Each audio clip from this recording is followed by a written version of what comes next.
All right, everybody. I hope you are feeling good today. Guys, this video might break your brain. And honestly, I do apologize for that. But guys, we have videos from Jasmine Crockett to John Fetterman to Robert F. Kennedy Jr. to Bernie Sanders. This is going to be a wild one, but I do think it's going to be a good one. So let's go ahead and jump right in without wasting any more time. Also, please consider liking and subscribing. It really does make a difference. All right, check this out. Do this. Look, you guys earlier literally just you just voted to do it. Y'all did it first, so you don't want to talk about voted to do it. Order. I'm trying to get clarification. Look at calm down. Calm down. No, because this is what y'all do. So I'm trying to get Miss clarification. Crockett, you're not recognized. Miss I can't hear Crockett. you with your And yelling. You don't want calm me to down. Be, Can no, you please calm down? Don't tell me to calm down. Calm down. Because y'all talk calm noise, down. and then you You're can't out of take control. Because if I Look, come, Chairman, if I can come we and send talk outside to shit take a about break her, for 5 y'all minutes? gonna have a problem. Mr. Order. Chairman. Chair. I don't know why Okay. you're Order. acting Chair like now. that. I'm gonna do this. That is such a big yikes. Holy smokes. I cannot believe my eyes. Jeez. Link Lauren, whenever he posted this clip, he wrote, Jasmine Crockett thinks she's on Bad Girls Club as opposed to being a member of Congress. And look at this. One of the top comments says, as a former high school drama teacher, Congress always looks like a senior high school play to me. All the characters, plot, and conflict, but no resolution. This is so true. Honestly, I'm watching this clip and I'm saying, like, there's a lot of drama that we saw today. All right, from the president to members of Congress, it is crazy. But you know what? I do think, like, if you were to zoom out a little bit, I feel like somewhere along the line, we've become so diluted to the point where we stopped focusing on who is being right and we started focusing on who was simply being loud. And that's a very big problem. And I feel like this is just a clear example of that. Right, because we live in such a, like, even this YouTube video, like, we have to make interesting titles, we have to make interesting thumbnails. Why? Because that's what generates clicks, right? But somewhere along the line, we've began to live under this space where outrage is just more interesting than wisdom, and performance is somehow louder than truth. And I think that's just, I don't know how we fix that problem, but I do know that it's a problem. And I'd love to know what you guys think about all this. But speaking of some performance outrage, we see this from John Fetterman speaking about AOC on Fox News. And as you guys know, in yesterday's videos, I did mention that AOC was calling for Trump's impeachment once again because obviously the conflict with Iran and Israel. But check out what John Fetterman has to say about this. Very, very interesting stuff. Alexandria Ocasio-Cortez says the president shouldn't be impeached because he's impulsive. What do you think of that? No, I mean, of course, no. She knows it. I know it. We all know it. That's not going anywhere.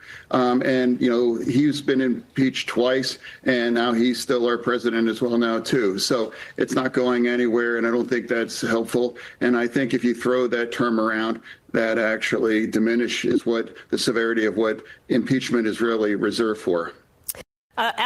Once again, John Fetterman making sense. And I know on this channel, we haven't always seen eye to eye with Senator Fetterman, but he is still one of the more reasonable voices on the left. All right. One of the top comments here says the Democratic Party is moving away from rational people like Senator Fetterman. I may not agree with some of his political opinions, but I do respect him for speaking his mind and not towing the party line.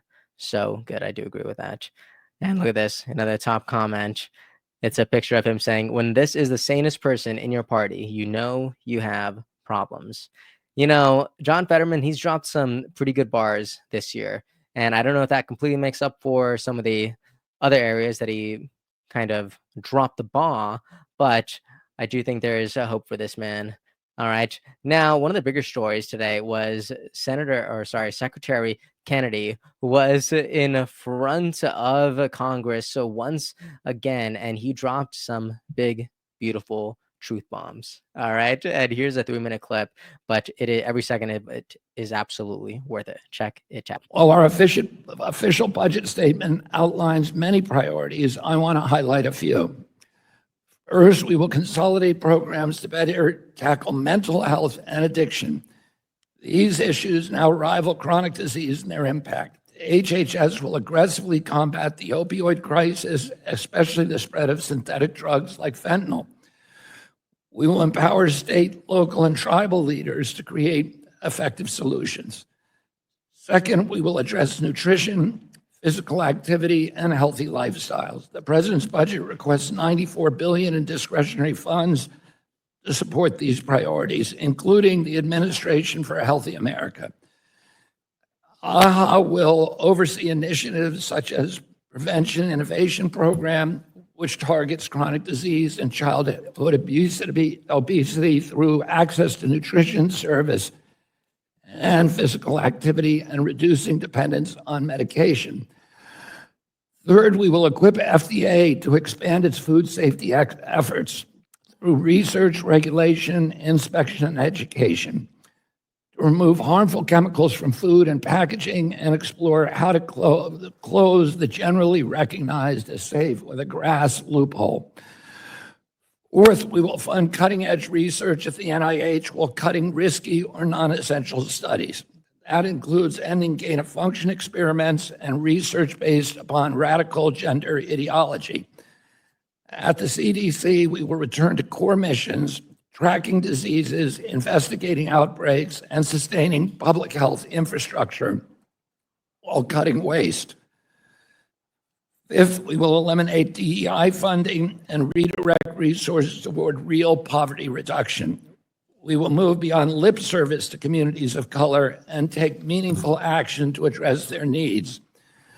Six, we will strengthen cybersecurity and health IT. The AI revolution has arrived, and we are using this technology already at HHS to manage healthcare data more efficiently, securely, and to increase the speed of drug approvals.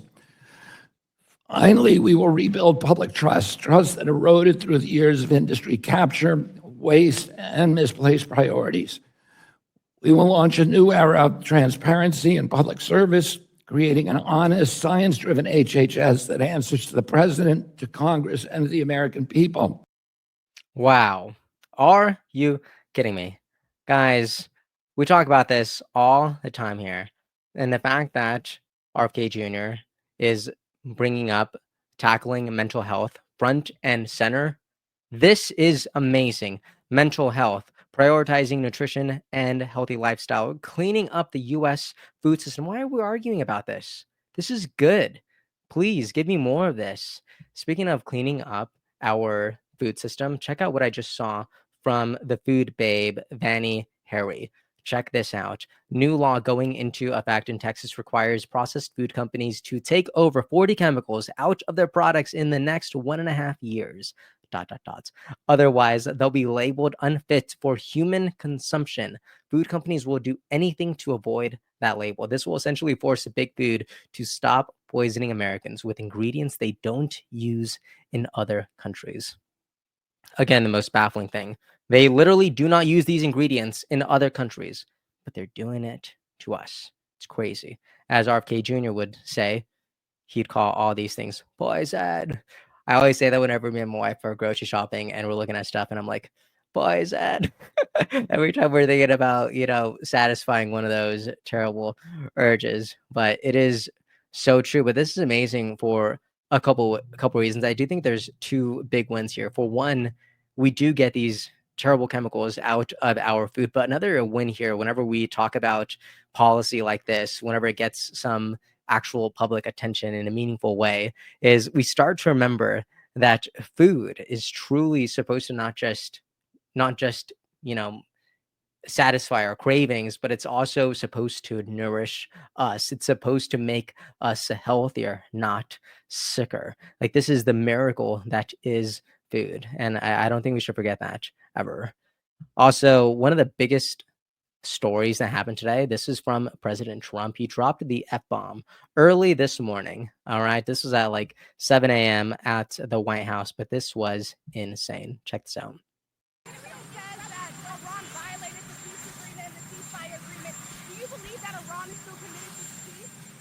Yeah, I do. They violated it, but Israel violated it too. Israel, as soon as we made the deal, they came out and they dropped a load of bombs, the likes of which I've never seen before. the biggest load that we've seen. I'm not happy with Israel. You know, when I say, okay, now you have 12 hours, you don't go out in the first hour and just drop everything you have on them. So I'm not happy with them. I'm not happy with Iran either. But I'm really unhappy if Israel's going out this morning because of one rocket that didn't land, that was shot, perhaps by mistake, that didn't land. I'm not happy about that. You know what? We basically have two countries that have been fighting so long and so hard that they don't know what the fuck they're doing. Do you understand that?